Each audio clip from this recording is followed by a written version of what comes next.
So questions, please. First question from Lausanne. Microphone is coming.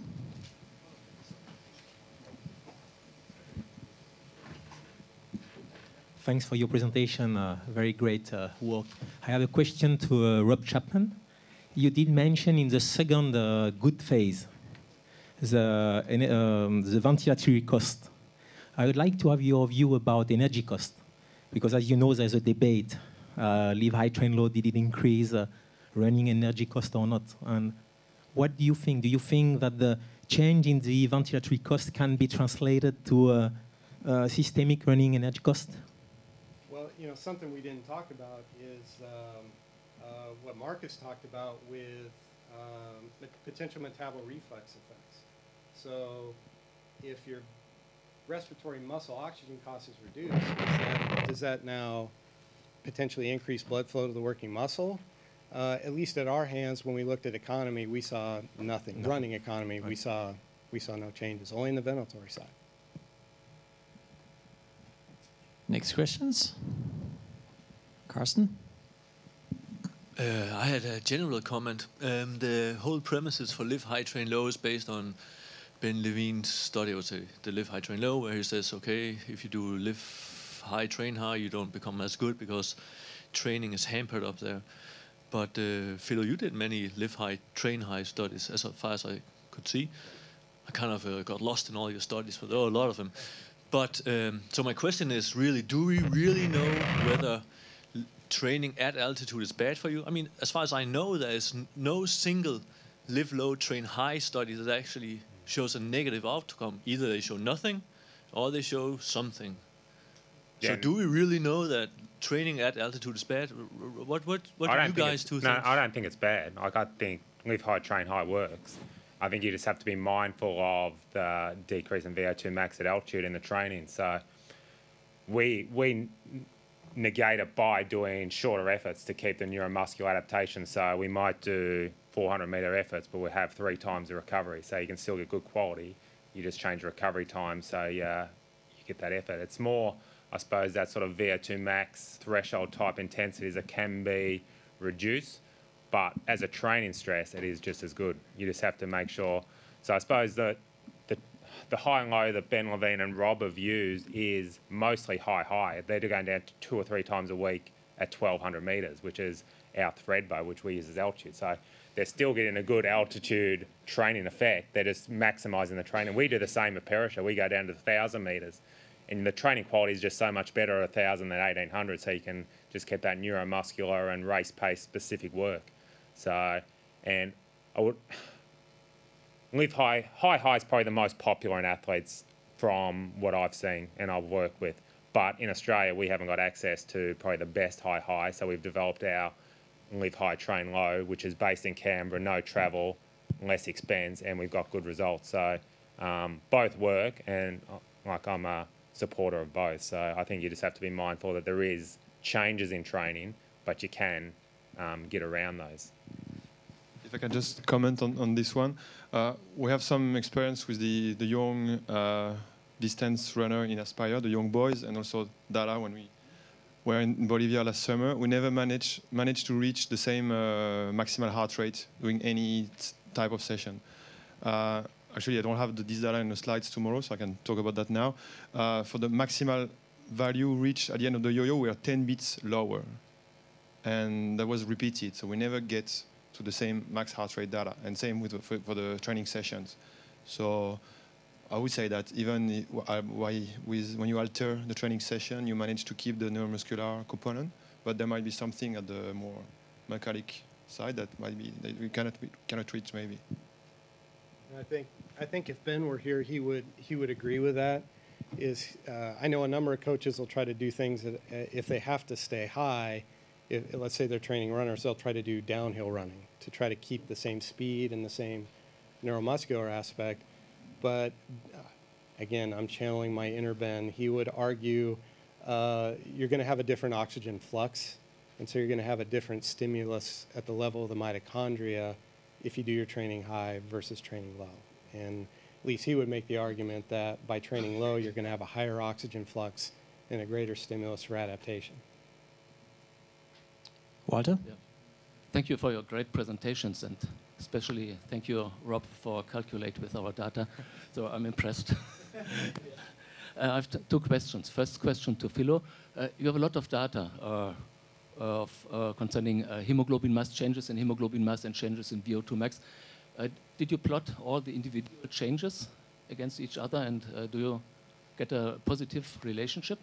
Yeah, so a lot of that data I presented is stuff that's still in progress, so we're still analysing and we're going to publish those papers. So yeah, that's a good point. I will do that. Some of our previous studies we have, and we haven't seen a consistent matching or relations between increase in hemoglobin mass and VO2 max, whereas sometimes it is more consistent. So I don't think it's a consistent response, I suppose. But yeah, that's a good point. I will do that. So one of the studies, that N equals 5, we're just going to do the second part of that in the next month or so. So we should get 10 or 11 subjects for that heat altitude. So hopefully that'll give us more information. Thank you. The second question is to Marta. Martin, can you explain the rather high blood volume after 4 weeks or 3 weeks when the players are again in Australia? So. Yes, so that was kind of a surprising finding, agree.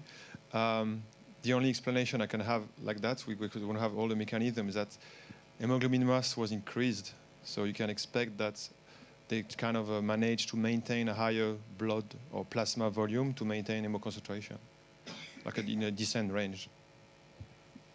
But the reason why, or the reason for this increased hemoglobin mass 4 weeks after, is still a question for us as well. Yeah, Martin, very good study. I liked it. I liked your result of blood volume being elevated in the heat altitude group 2 to 4 weeks afterwards, but blood volume was down initially. So I've seen similar effects in a work I've done with one of the race walkers who's done a combination of altitude and heat. So basically the heat, the altitude has a hemoconcentration effect. So basically plasma volume will be lower initially after altitude, but once you sort of equilibrate that, you get a higher blood volume. So we saw like a huge increase in blood volume once the plasma volume was back up, and then the red cell volume was still elevated a week afterwards. So that was a consistent finding we've seen with the heat altitude. Yeah, I just have one question. I'm not aware of any studies that have looked at live high naturally and live low. You mentioned the detrimental effects of training high on that reduced stimulus and oxygen flux into the muscle. I'm just wondering, probably not the Australian guys as it's not available in Australia, but maybe from Robbie, have you guys either in any training interventions used natural live high with simulated train low, so oxygen supplementation to maintain that training stimulus? We haven't, but probably the person who has the best data on this is Randy Wilbur with the U.S. Olympic Committee. He's done it in cyclists where they've lived at the Olympic Training Center a little below 2,000 meters, so a little lower, but then they actually did hyperoxic training because you can't really get low from Colorado Springs like you can in Flagstaff or other places. So they would do hyperoxic training, and they found they could do a lot more work. In fact, so much work, the athletes became super sore, more sore than they would have if they just trained at high altitude or even sea level. Yeah, actually, so I did hear Ben comment on that at the Hypoxia Symposium in Canada. I was wondering, he said that maybe there's an overtraining effect, but if you were able to monitor training and just restrict their training to the level that they would train at naturally at sea level, wouldn't that be an appropriate method to prevent them overtraining, to just maintain the same level? Yeah, I don't know how Philo and everybody else agrees, but I think you should go as low as possible. And one of the knocks that I always gave Ben and Jim is that their low is 1,250 meters. And I think there's going to be some people who are still, in fact, the talking we give tomorrow, talking about arterial saturation, I think is a big player in that. So I think the lower you can get, the better. I don't know, you probably agree. Yeah, I agree, yeah. Right. Last question. Yeah, Martin, I hope that the potential reviewers for number 9 attempt are in the room, so they can actually see that it was an excellent study and well designed. What time of year were they here? Was that pre-Christmas that they were here? They arrived late October, and we started, I think, 1st of November.